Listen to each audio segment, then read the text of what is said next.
بسم اللہ الرحمن الرحیم۔ میرے پیارے محترم ناظرین و سامعین، ابھی اس وقت ہم جس مہینے سے گزر رہے ہیں وہ رمضان المبارک کا مقدس مہینہ ہے۔ اللہ تعالی ہم سب کو اس مقدس مہینے کی قدردانی کرنے کی توفیق عطا فرمائے۔ محترم ناظرین، اللہ تعالیٰ نے ہم سب پر روزوں کو فرض فرمایا، اور روزوں کو فرض کیا تو دن میں فرض کیا، رات میں نہیں کیا۔ کیا کبھی آپ نے سوچا ہے کہ رمضان کے روزے فرض دن میں ہیں، رات میں نہیں ہے؟ اس کی کیا وجہ ہے؟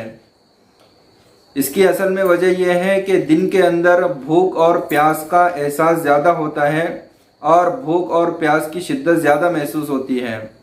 رات میں نہ بھوک کی شدت ہوتی ہے نہ پیاس کی شدت ہوتی ہے، بلکہ رات کا اکثر حصہ تو سونے میں گزر جاتا ہے، تو بھوک اور پیاس کا ہم کو احساس نہیں ہوتا۔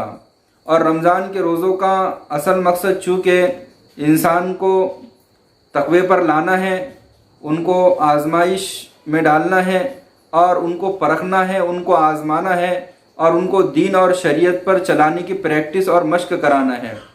اگر مان لیجئے کہ روزوں کو رات میں فرض قرار دیا جاتا، دن میں نہیں کیا جاتا، تو میں سمجھتا ہوں کہ آج 100% لوگ روزے رکھ رہے ہوتے، کیونکہ رات میں تو کسی قسم کی نہ گرمی کا احساس ہوتا ہے، نہ پیاس کی شدت ہوتی ہے، نہ بھوک کی شدت ہوتی ہے، بس آسانی سے رات کٹ جاتی اور سب کے روزے مکمل ہو جاتے۔ لیکن اللہ تعالیٰ کو چونکہ بندوں کو آزمانا تھا، ان کا امتحان لینا تھا، ان کو بھوکا رکھنا تھا، ان کو پیاسا رکھنا تھا، ان کو بھوک اور پیاس کی بھٹی میں تھوڑا تپانا تھا، تاکہ پتہ چل سکے کہ کون ہماری خاطر بھوکا رہتا ہے، کون ہمارے لیے پیاسا رہتا ہے، اور بھوک اور پیاس کی قربانی دیتا ہے۔ اس لیے اللہ تعالیٰ نے دن میں روزوں کو فرض کیا، تاکہ بندوں کی آزمائش کر سکے اور بندوں کو پرکھ سکے کہ کتنے لوگ میرے احکام پر چلتے ہیں، اور کتنے لوگ میری وجہ سے اپنی بھوک کو قربان کرتے ہیں، اور اپنی پیاس کو قربان کرتے ہیں، اور اپنی خواہشات کو اور اپنے جذبات کو مٹاتے ہیں۔ تو روزوں کو دن میں فرض کرنے کی اصل وجہ یہی ہے کہ اللہ تعالیٰ کو امتحان لینا مقصود تھا۔ اگر امتحان لینا مقصود ہی نہ ہوتا، ہماری آزمائش کرنا مقصود نہ ہوتا، تو پھر رات میں روزے فرض قرار دیے جاتے ہیں۔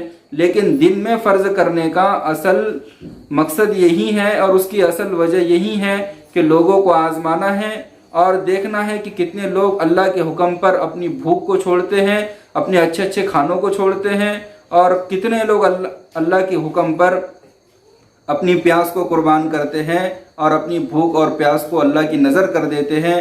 صبح سے لے کر شام تک نہ کھاتے ہیں اور نہ پیتے ہیں، بس اس کے لیے وہ قربانی دیتے ہیں، اور اپنے جذبات کو، اپنی آرزوؤں کو اور اپنی تمناؤں کو کچل دیتے ہیں اور مٹا دیتے ہیں، صرف اس کی آواز پر۔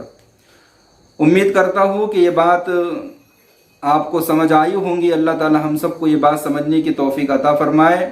آمین ثم آمین، وما علینا الا البلاغ المبین۔